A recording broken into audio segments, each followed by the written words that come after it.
Hello and welcome to our first time setup guide. So once you've unpacked your machine, you'll find you've got four main components: the system itself, the transformer part of your power supply, the battery, and an adapter for the UK region. Before you plug in and play, give the machine a quick inspection. Manufacturing defects and transit damage do occur on occasion, and it's best to report these as soon as possible after receiving the item.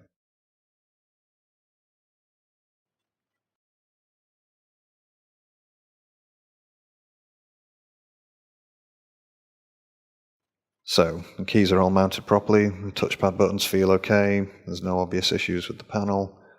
Check all the ports look okay, and check the underside of the machine as well.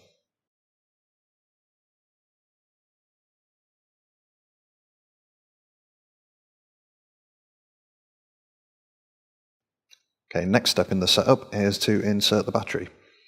Yours might fit in differently to this, but you should have an instruction sheet with your machine on how to fit it properly.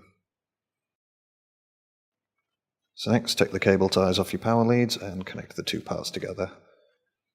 Once you've done this, plug the power supply in. The battery may have about 10% charge already, but it's best to keep the machine plugged in throughout the setup.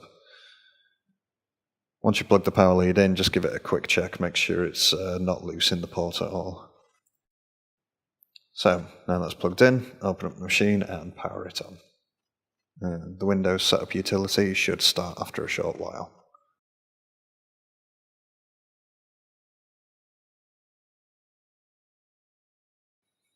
Okay, you might not be able to read the text on the screen, but it's asking for the default language and region as well as the keyboard layout. Don't just click next at this stage, English isn't always the default language.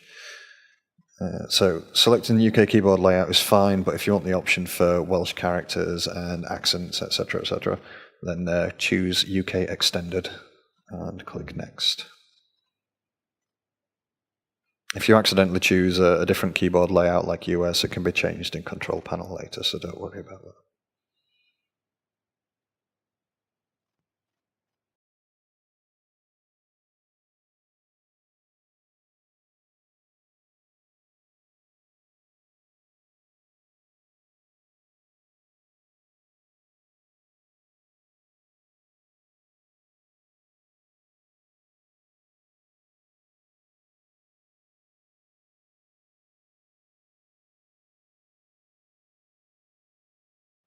So next, accept the Windows license terms.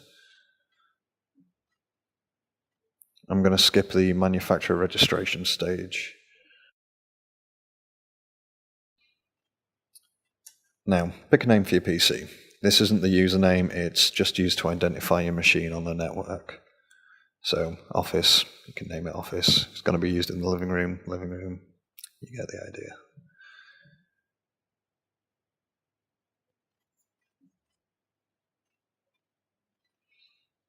You can connect to a wireless network at this point, or you can skip it and do it later. Using the Express settings at this stage is fine. It does turn automatic updates on, which every once in a while can cause problems, but we address this in another video, which will be linked to later on.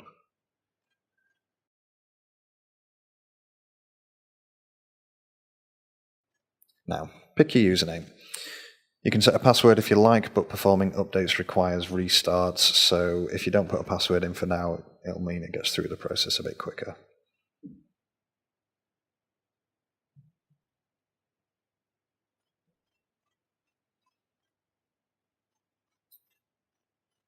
If you're on Windows 8, your machine will give you a bit of a quick intro to sort of help you get started with it.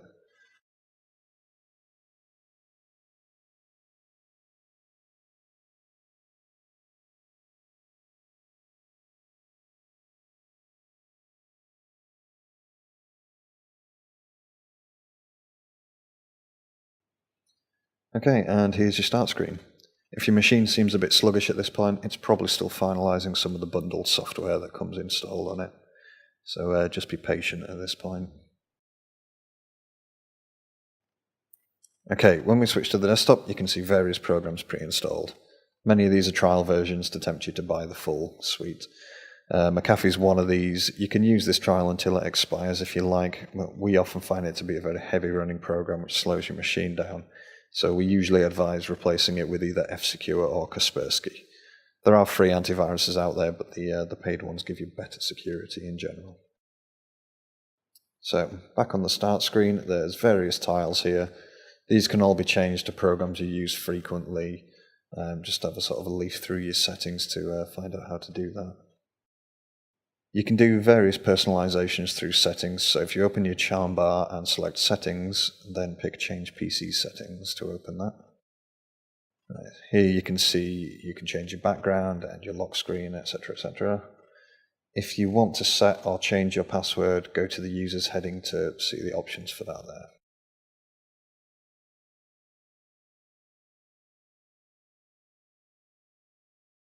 You can set up your account with the Windows Live account, which will bring your emails and any Xbox updates through on the start screen, and it'll allow you to download apps from the Microsoft Store as well.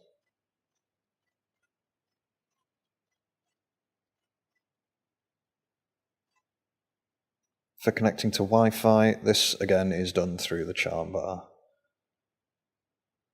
So open that up, go to settings.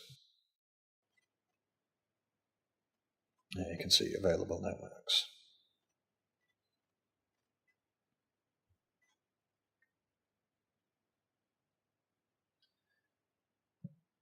Your wireless security key is usually listed on the bottom of your router if you haven't changed it.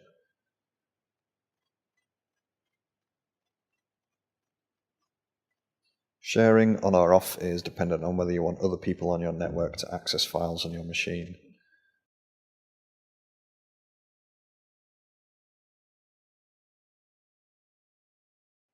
The next two stages to getting your machine up and running smoothly is to perform Windows updates and driver updates.